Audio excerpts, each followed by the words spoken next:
የኔ ቆንጆ እስካሁን ይህ ቦርጭ አልጠፋም? ምክንያቱን እኔ ልንገርሽ። ሰላም ጤና ይስጥልኝ ውድ የቻናሌ ቤተሰቦች እንደምን አላችሁ? እኔ በጣም ደህና ነኝ፣ እግዚአብሔር ይመስገን። እስከ ዛሬ ድረስ ኤክሰርሳይዝ እያረግሽ የአመጋገብ ስነ ስርዓትሽን ቀይረሽ እንዲሁም ደግሞ ማታ ማታ መብላት አቁመሽ እስካሁን ድረስ ቦርጭሽ አልጠፋም። ለምን ይመስልሻል? አንድ የጎደለ ነገር እንዳለ ሊሰማሽ ይገባል።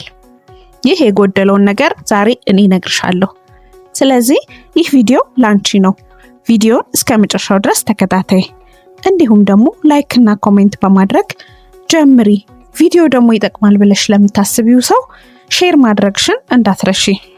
የኔ ቆንጆ አንድ ሚስጥር አለ። ብዙ ጊዜ ጠዋት ተነስተሽ ቁርስ ላይ ዳቦ የምትጠቀሚ ከሆነ ማለትም ነጭ ዳቦ ማለት ነው። እንዲሁም ደግሞ በተለያየ ጊዜ መክሰስ ላይም ሊሆን ይችላል፣ ወደ ማታ ላይም ሊሆን ይችላል፣ ዳቦ በሻይን አዘውትረሽ የምትጠቀሚ ከሆነ ይሄ ትልቁ ችግር ነው። ምግብ አልበላሁም ነበረ ግን ሆዴ በጣም እየወጣ አስቸገረኝ ብለሽ ደግሞ ተጨንቀሽ ይሆናል።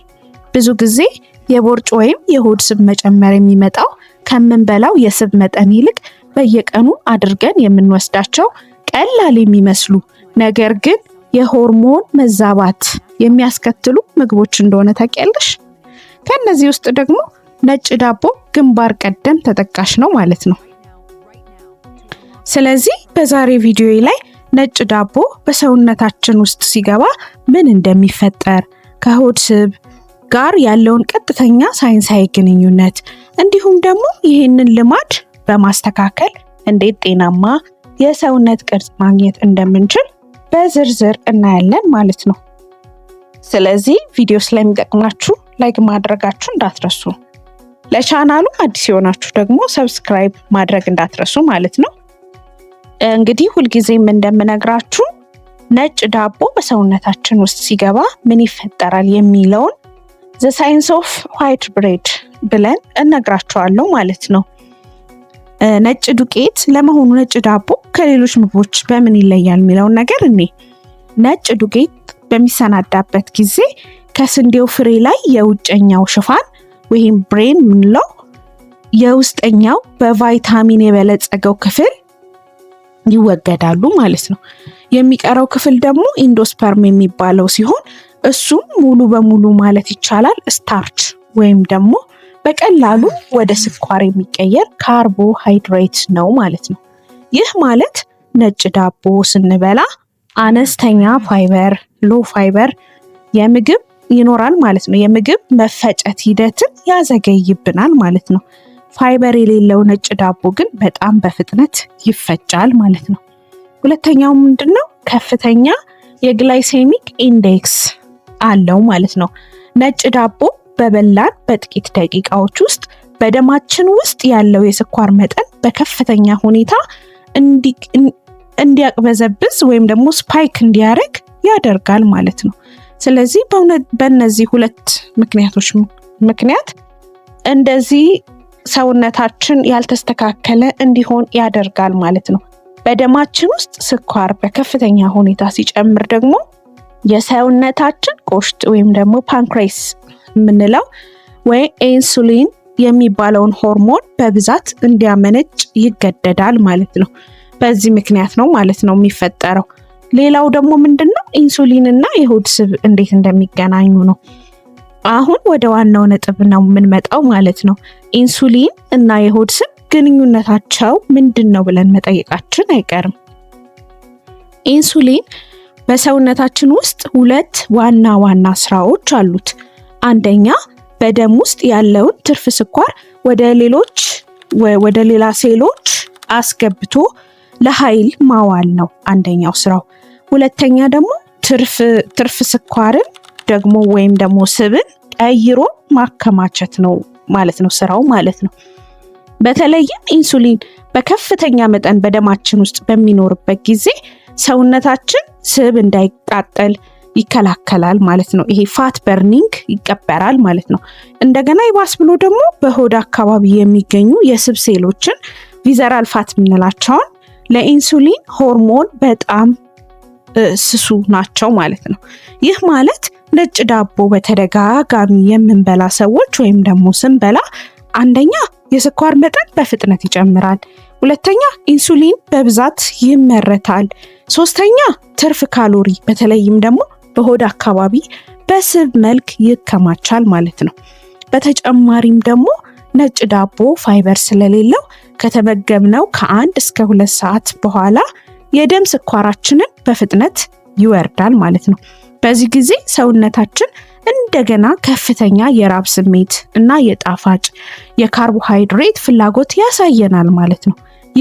ይህ ደግሞ ምን ያመጣል? ሳናውቀው ተጨማሪ ካሎሪ እንድንወስድ እንገደዳለን ማለት ነው። ደግሞም እንወስዳለን ማለት ነው። በዚህ ምክንያት ለዚህ ነገር እንዳረጋለን። እውነታው ስለ ስፖት ሪዳክሽን እና አጠቃላይ የካሎሪ ህግ ነው ማለት ነው የሚያሳየን ማለት ነው። እዚህ ጋር ግን አንድ ትልቅ እውነታ መገንዘብ እንችላለን። ምንድነው? ብዙ ጊዜ ዳቦ ስላቆምኩ ብቻ ሆዴ ሙሉ በሙሉ ይጠፋል የሚል እምነት እንዳይኖረን እነግራቸዋለሁ። ምክንያቱም ምንድነው ነገር ግን ሳይንሱ ምንድነው ስፖት ሪዳክሽን ወይም ደግሞ አንድን ምግብ በማቆም ወይም አንድን የሰውነት ክፍል ብቻ ነጥሎ ማቀድ የሚባል ነገር የለም። የሰውነታችን የስብ ክምችት የሚቀንሰው አንደኛ አጠቃላይ የካሎሪ ጉድለት ሲኖር ነው። ካሎሪ ዴፊሲት ሲኖር ማለት ነው። ይህ ማለት ምን ማለት ነው? ከምንወስደው ምግብ ይልቅ በዕለት ተዕለት እንቅስቃሴ የምናቃጥለው ካሎሪ ሲበልጥ ነው ማለት ነው። ሁለተኛ አጠቃላይ የአመጋገብ ስርዓት ሲስተካከል ነው። ነጭ ዳቦን ማቆም ጥቅሙ የኢንሱሊን መዛባትን በማስተካከል አጠቃላይ የካሎሪ ቅነሳን እና የራብ ስሜትን ለመቆጣጠር ስለሚረዳ ነው ማለት ነው። ስለዚህ ነጭ ዳቦን ማስወገድ የቦርጭ ቅነሳ ጉዟችንን የመጀመሪያውና ትልቁ እርምጃ እንጂ ብቸኛው መፍትሄ ሊሆን አይችልም ማለት ነው። ይህ ነገር አስምሩልኝ። ያው ነጭ ዳቦን ማቆማችን ትልቁ መፍትሄ ቢሆንም ግን ትልቁ እርምጃ ሊሆን አይችልም። ሙሉ ለሙሉ የአመጋገብ ስነስርዓታችን መስተካከል አለበት። ግን ደግሞ የአመጋገብ ስነስርዓታችንን ሙሉ በሙሉ በሚባል ደረጃ አስተካክለን ግን ደግሞ ነጭ ዳቦን አልፈን የምንጠቀም ከሆነ ይህ ትልቅ ስህተት ነው፣ ወይም ደግሞ የለፋነውን ልፋት ገደል መክተት ነው ማለት ነው። እና የተሻሉና ጤናማ አማራጮችን መጠቀም ያስፈልጋል ማለት ነው። ነጭ ዳቦን በምን መተካት እንችላለን? የሙሉ እህል ዳቦ የምንላቸው ሆል ዌት ብሬድ የምንላቸውን በፋይበር የበለጸገ ስለሆነ የምግብ መፈጨትን ያዘገያል፣ የደም ስኳርን እንዳይበጠበጥ ያደርጋል። ስለዚህ እሱን መውሰድ ያስፈልጋል። ሌላው ኦትስ መውሰድ፣ አጃ ለቁርስ በጣም ጥሩ የፋይበር እና ፕሮቲን ምንጭ ስለሆነ ነጭ ዳቦን በአጃ ዳቦ መተካት ይቻላል። ሶስተኛው በፕሮቲን የበለጸጉ ቁርሶችን መውሰድ፣ እንደ እንቁላል ያሉ ምግቦችን ረዘም ላለ ሰዓት የመጥገብ ስሜት ስለሚሰጡ ትርፍ ካሎሪ እንድንወስድ አይገፋፋንም ማለት ነው። አራተኛው ነገር አትክልቶችና ጥራጥሬዎችን መውሰድ የሆድ ጤናን የሚያስተካክሉ የሰውነት ስብን ቅነሳ የሚያፋጥኑ ስለሆኑ አትክልትና ጥራጥሬዎችን ይመከራሉ ማለት ነው። ስለዚህ እነዚህ ማድረግ እንዳይዘነጉ ማለት ነው። ለማጠቃለል ያክል ጤናማ የሰውነት ቅርጽና ዝቅተኛ የቦርጭ መጠን እንዲኖረን ከተፈለገ አኗኗራችንን እና አመጋገባችንን በስርዓት መምራት አለብን። ነጭ ዳቦን መቀነስ ወይም ሙሉ በሙሉ ማቆም ለዚህ ትልቅ በር ከፋች ነገር ነው። ስለዚህ ይሄን አድርጉ። እንግዲህ እርስዎ በቀን ስንት ነጭ ዳቦ እንደሚመገቡ፣ ነጭ ዳቦን በሌላ ጤናማ ምግብ ተክተው ያውቃሉ ወይ? ብቻ እነዚህ ነገሮች ኮሜንት ላይ ጻፉልኝ። ቪዲዮ ጠቃሚ ሆኖ ካገኛችሁት ላይክ ማድረግ፣ ለወዳጅ ዘመዶቻችሁ ሼር ማድረግ እንዳትረሱ ማለት ነው። በቀጣይ በሌላ ጠቃሚ ቪዲዮ እስከምንገናኝ ድረስ ቸር ሰንብቱ።